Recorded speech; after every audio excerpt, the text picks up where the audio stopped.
raised to n can end with the digit 0 for any natural number n. तर सगळ्यात पहिल्यांदा याचा अर्थ समजावून घ्या.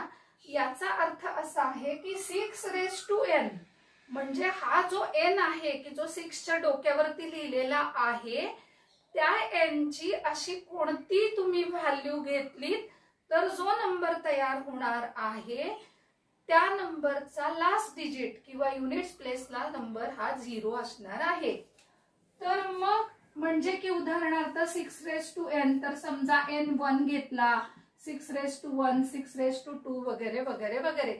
मग आता 6 raised to 2 जर घेतला तर मी नंबर तयार केला 36. तर अशा प्रकारे तुम्ही n ची कोणती व्हॅल्यू घ्याल की ज्यामुळे तयार होणारा जो नंबर आहे त्या नंबरचा युनिट्स प्लेसचा जो डिजिट आहे तो 0 असणार आहे.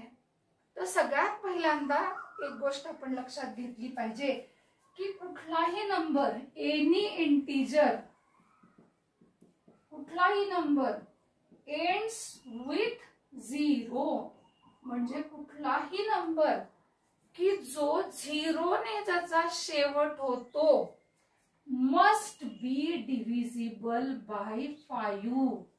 तर ते स्टॉप डिव्हिजिबिलिटी ज्या आहेत म्हणजे विभाज्यतेच्या कसोट्या असं त्याला मराठीमध्ये म्हणतात. किंवा कुठल्याही नंबरला कशाने डिवाइड होतं ह्याचे काही नियम ठरलेले आहेत, रूल्स ठरलेले आहेत. त्यानुसार जर का एखाद्या नंबरच्या शेवटी 0 येत असेल तर तो नंबर 100% कशाने डिवाइड होणार आहे 5 ने डिवाइड होणार आहे.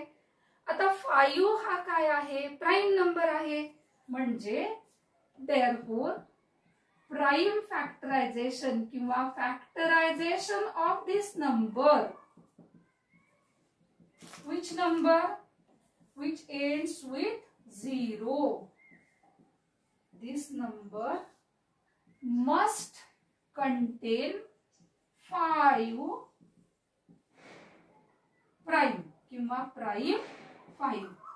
जो नंबर 0 ने एंड होतो तो 5 ने डिवाइड होणार असला पाहिजे. म्हणजे याचा अर्थ जर का त्याचे प्राइम फॅक्टर्स फाइंड आउट केले तर त्याच्यामध्ये 5 हा प्राइम आलाच पाहिजे. आता आपल्याला जो नंबर दिलेला आहे नाहू 6 raised to n तर 6 raised to n मध्ये काय प्राइम येऊ शकतो तर याचे फॅक्टर्स येऊ शकतात 2 into 3 raised to n म्हणजे हा होऊ शकतो 2 raised to n or 3 raised to n. आता 6 raised to n चं जेव्हा मी 2 raised to n or 3 raised to n लिहिते याचा अर्थ असा आहे की मी n ची काहीही व्हॅल्यू घेतली n raised to any number जरी मी घेतला तरी मी काय करणार आहे 2 हा नंबर तितके वेळा लिहिणार आहे. म्हणजे n raised to 1 घेतला तर 2 मी एकदा लिहिणार आहे. मी n raised to 10 घेतला तर मी 2 हा नंबर 10 टाइम्स लिहिणार आहे. लक्षात येते. तर मग आपल्याला फंडामेंटल थेरम ऑफ अरिथमेटिक काय सांगतो की कोणताही कंपोजिट नंबर जो आहे तो काय असतो तर प्राइम फॅक्टर्सचं मल्टिप्लिकेशन असतं आणि हे प्राइम फॅक्टर्सचं मल्टिप्लिकेशन कधीही चेंज होत नाही. तर या नंबर मध्ये आपण म्हणणार prime factors of this number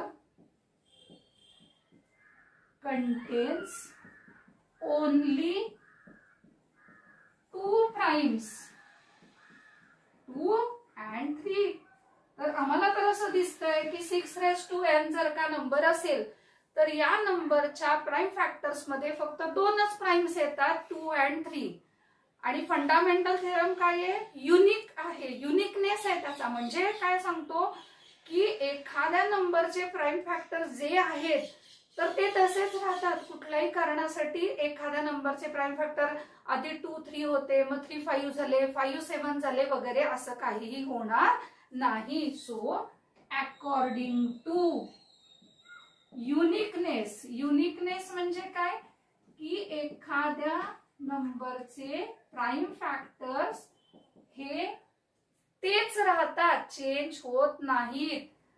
of fundamental theorem of arithmetic.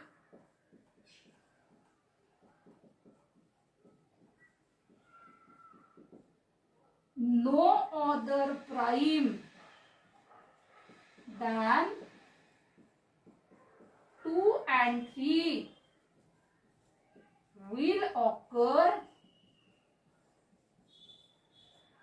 in the factors of 6 raised to n. की फंडामेंटल थेरम ऑफ अरिथमेटिक नुसार 6 रेज टू n च्या फॅक्टर मध्ये 2 आणि 3 सोडून दुसरा प्राइम येणार नाही. Hence the number there is, तुम्ही एंड करू शकता तर माझ्याकडे ते लिहायला जागा नाहीये की तुम्ही असा शेवट करू शकता की there is no any natural number by using that n we cannot find out a number which ends with 0. किंवा तुम्ही असं म्हणू शकता 6 raised to n cannot end with the digit 0 for any natural number n.